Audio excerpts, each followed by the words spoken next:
আলোচিত ইউটিউবার ও content creator তৌহিদ আফ্রিদির সঙ্গে model ও চিত্রনায়িকা প্রার্থনা ফারদিন দিঘির প্রেম নিয়ে কম চর্চা হয়নি। এমনকি অনেকে এও ধরে নিয়েছিলেন যে আফ্রিদি আর দিঘি হয়তো বিয়েও করবেন। তবে বরাবরই দুজন এই সম্পর্ককে শুধু বন্ধুত্ব বলে জানিয়েছেন। শেষ পর্যন্ত দেখা গেল আফ্রিদি বিয়ে করেছেন ঠিকই, তবে পাত্রী দিঘি নন। পারিবারিকভাবে তাদের বিয়ে সম্পন্ন হয়েছে।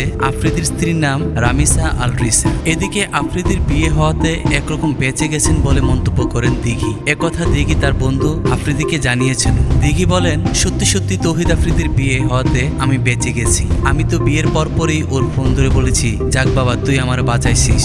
আফ্রিদিও আমাকে বলেছে, আমি তোকে বাঁচাইনি, আমি নিজেও বাঁচছি, কারণ আমাকেও আমাদের বন্ধুত্ব নিয়ে অনেক কথা শুনতে হয়েছে। হুট করে বন্ধু আফ্রিদির বিয়ের আনুষ্ঠানিকতা সম্পন্ন হওয়াতে দিঘি সেই অনুষ্ঠানে থাকতে পারেননি। এই প্রসঙ্গ উঠতেই বলেন, এটা অনেকটা মেয়ে দেখতে গিয়ে বিয়ে হয়ে যাওয়ার মতো অবস্থা ছিল। ওই দিন শুধু দুজনের কাবিন হয়েছে। বিয়ের রাতে আমি জানতে পারি আনুষ্ঠানিকতা সেরে বাসায় চলে আসছে। দিঘি আগে থেকেই জানতেন রামিসার সঙ্গে তৌহিদ আফ্রিদির বিয়ে হতে পারে। তাদের প্রেমের সম্পর্কের বিষয়টাও জানতেন বলে জানান এই তারকা। বলেন, আমি যেহেতু আফ্রিদির প্রেমের সম্পর্কের কথা জানতাম, তাই আমাদের দুজনকে জড়িয়ে প্রেমের সম্পর্কে কথা লেখালেখি হতো। তখন এ নিয়ে খুব হাসাহাসি করতাম। বিয়ের পর দিন বন্ধু আফ্রিদির কাছ থেকে হুট করে বিয়ে হওয়ার পুরো গল্পটা শুনেছেন বলেও জানান এই তারকা। শোনার পর শুভকামনা জানিয়েছেন। দিঘি বলেন, এখন আমি অনেক খুশি, কারণ আমাদের বন্ধুত্বের সম্পর্ক নিয়ে অন্তত আর কোনো কূট কথা শুনতে হবে না।